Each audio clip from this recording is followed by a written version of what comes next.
சேரன், நிலா, சோழன் 3 பேருமே வந்து சந்தாவை தேடி அவங்க சொன்ன அந்த ஊருக்கு வந்து போயிட்டாங்க. ஆனால் எங்கே பார்த்தாலும் தேடி பார்க்குறாங்க. அவங்களுக்கு வந்து அவங்க அட்ரஸ் வந்து கண்டுபிடிக்கவே முடியல. அவங்களுக்கு வந்து பாஷையும் தெரியல. அதனால வந்து அது பெரிய மைனஸ் பாயிண்ட்டாக இருக்குது. ஒரே குழப்பத்தோடையும் காரில் சுற்றிட்டு இருக்காங்க. சோழன் இருந்துட்டு, அண்ணன் நீங்கள் பேசும்போது அவங்க வீடு எங்கே இருக்குது, என்ன அதை பற்றி ஏதாவது பேசியிருக்கீங்களா அப்படின்னு சொல்லிட்டு கேட்குறாரு. இல்லை, நாங்கள் அதை பற்றிலாம் எதுவும் பேசினது இல்லைடா அப்படின்னு சொல்லிட்டு சேரன் சொல்கிறாரு. சேரன் ரொம்பவே கவலையாக இருக்கார். சரி, நான் விடு பார்த்துக்கலாம், இவ்வளோ தூரம் நம்ம வந்துட்டோம், அவங்கள தேடி கண்டுபிடிச்சி பிரச்சனை என்னன்னு பேசி முடிச்சுட்டு தான் கிளம்பணும் அப்படின்னு சொல்லிட்டு சோழன் சொல்கிறாரு. அதுக்கப்புறம் இந்த பக்கம் வானதி வந்து பெருசாக வந்து வேலையெல்லாம் செஞ்சு வெட்டி முடிச்சிட்டு மாதிரி பாரு, கிச்சன்லாம் ரொம்ப அமக்கலமாக இருக்குது, கிச்சனில் இருக்கிற பாத்திரத்தை எல்லாம் கழுவிடு, நான் போயிட்டு ரெஸ்ட் எடுக்கணும், ரூம் எங்கே இருக்குது அப்படின்னு சொல்லிட்டு கேட்குறாங்க. சரி சொல்லிட்டு நிலாவோட ரூமுக்கு கூட்டிகிட்டு போகிறாரு. சரி ஃபேனை போடு அப்படின்னு சொல்கிறாங்க.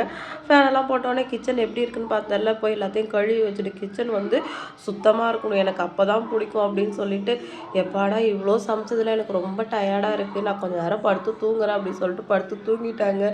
என்னடா கொடுமை இது அப்படின்னு நினச்சிக்கிட்டு போயிட்டு கிச்சன் எல்லாம் க்ளீன் பண்ணிகிட்டு இருக்காரு. அதுக்கப்புறம் நைட் ஆகிடுது. ஏன்டா வானதி சமைச்ச பிரியாணி சிக்கன் குழம்புலாம் இருக்குது, என்னடா பண்ணுறது அப்படின்னு கேட்கவும், ஓ அதை சாப்பிட்லான்னு வர உனக்கு ஐடியா இருக்கா, தயவு செஞ்சு அதையெல்லாம் கொண்டு போய் ஒரு கவரில் கட்டி குப்பையில் கொட்டிட்டு யாருக்காவது கொடுக்கணும்னு கூட நினைக்காது அப்படின்னு பழம்னு சொல்லிட்டு இருக்கும்போதே வானதி வந்துடுறாங்க. என்னவா அந்த பக்கம் அப்படின்னு சொல்லவும், மத்தியானம் சமைச்சா அப்புறம் நைட்டுக்கு என்ன பண்ணுவீங்க, அதான் வந்தால் சொல்லிட்டு வேகமாக உள்ளே போகிறாங்க. பல்லவன் வந்து பரோட்டா வாங்கிட்டு வந்து வாங்கினேன், நைட் சாப்பிட்லாம் அப்படின்னு சொல்கிறாரு. சரிடான்ட்டு பண்ணி கிளம்பிட்டு இருக்காங்க. எங்கே போகிறீங்க கேட்குறாங்க. இல்லை நைட்டு பரோட்டா சாப்பிட்லான்னு இருக்கோம் அப்படிங்கிறாங்க. மத்தியானம் நான் சிக்கன் குழம்பு இருக்குல்ல, அதான் தோசை மாவு வாங்கிட்டு வந்தேன், தோசை ஊற்றி சாப்பிட்டுடலாம், அதை வேஸ்ட்டாக பண்ண முடியும் அப்படின்னு சொல்லிட்டு வேகமாக தோசை ஊற்ற போகிறாங்க. தோசை ஊற்றி ஊற்றி பார்க்குறாங்க, ஒன்றும் வரல. என்ன பாண்டி தோசையே வரலங்கவும், எண்ணெய் தடவுனியா கேட்கவும் இல்லைன்னுறாங்க. அதுக்கப்புறம் அதெல்லாம் க்ளீன் பண்ணிட்டு பாண்டியன் தோசை ஊற்றுறாரு. அதை எடுத்துகிட்டு போய் பல்லவன்கிட்ட கொடுத்துட்டு, சிக்கன் குழம்புல தேங்காய்லாம் அரைச்சி ஊற்றிட்டேன், காரெல்லாம் இப்போ சரியாக இருக்கும் அப்படின்னு சொல்லிட்டு ஊற்றி கொடுக்குறாங்க. நான் சாப்பிட்டுக்கிறேன், நீங்கள் போங்க சொல்லவும், இல்லை நீ சாப்பிட போகிறேன்னு சொல்கிறாங்க. பல்லவன் வர வழியெல்லாம் மென்னும் முழுங்குறாரு. தேங்காய் அரைச்சி ஊற்றினா மட்டும் இது சிக்கன் குழம்பு ஆகிடுமா அப்படின்னு சொல்லிட்டு பாண்டியன் வந்து வேறு வழி இல்லாமல் தோசை ஊற்றிக்கிட்டு இருக்காரு. பாவம் இப்போவே இந்த பாடுபடுத்துகிறாங்க. இவங்க கல்யாணம் ஆகி வீட்டுக்கு வந்துட்டால் எல்லாரும் என்ன பாடுபடுத்த போகிறாங்கன்னு தெரியல. அடுத்து வந்து சரி அங்கே தங்கணும், என்ன பண்ணலாம் அப்படின்னு சொல்லிட்டு ஹோட்டலில் ரூம் போட்டு தங்கலாம் அப்படின்னு சொல்லிட்டு பிளான் பண்ணி ஹோட்டலில் ரூம் எடுக்கிறாங்க. இந்த ஹோட்டல் ஓகே வரலன்னு கேட்குறாரு. எல்லாம் நல்லா தான் இருக்குது, உள்ளே போய் பார்க்கலான்னு சேரன் சொல்கிறாரு. அதுக்கப்புறம் உள்ளே போய் பார்த்தோன்னே ஓகேன்னு தோணுது. அதுக்கப்புறம் சேரனுக்கு ஒரு ரூம், சோழன் நிலாவுக்கு ஒரு ரூம் அப்படின்னு சொல்லிட்டு எடுத்து தங்குறாங்க. இவர் வந்து பெட்டில் உட்காந்து பேசிகிட்டு இருக்காரு. உங்களுக்கு எக்ஸ்ட்ரா பெட் வாங்கலையா அப்படின்னு கேட்கும். அம்மா கொஞ்சம் நேரம் ரெஸ்ட் எடுக்கலான்னு உட்காந்துருக்கேன், கொஞ்சம் நேரம் கழிச்சு நான் தனி பெட் வாங்கிட்டு கீழே போய் படுத்துறேன், நீ பயப்படாது அப்படின்னு சொல்கிறாரு.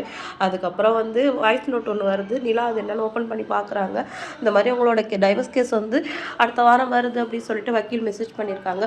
கொஞ்சம் நம்ம சிரித்து பேசினா போதாதே, இந்த மாதிரி யாருக்காவது கடுப்பாயிடும்.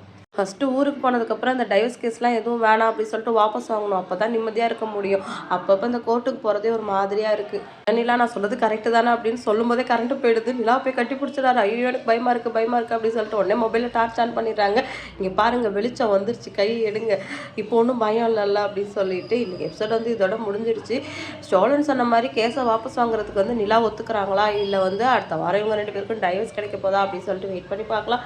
வீடியோ பிடிச்சா லைக் பண்ணிக்கோங்க. அடுத்த ஒரு இன்ட்ரெஸ்டிங்கான எபிசோட நான் உங்களை மீட் பண்ணுறேன். பாய்.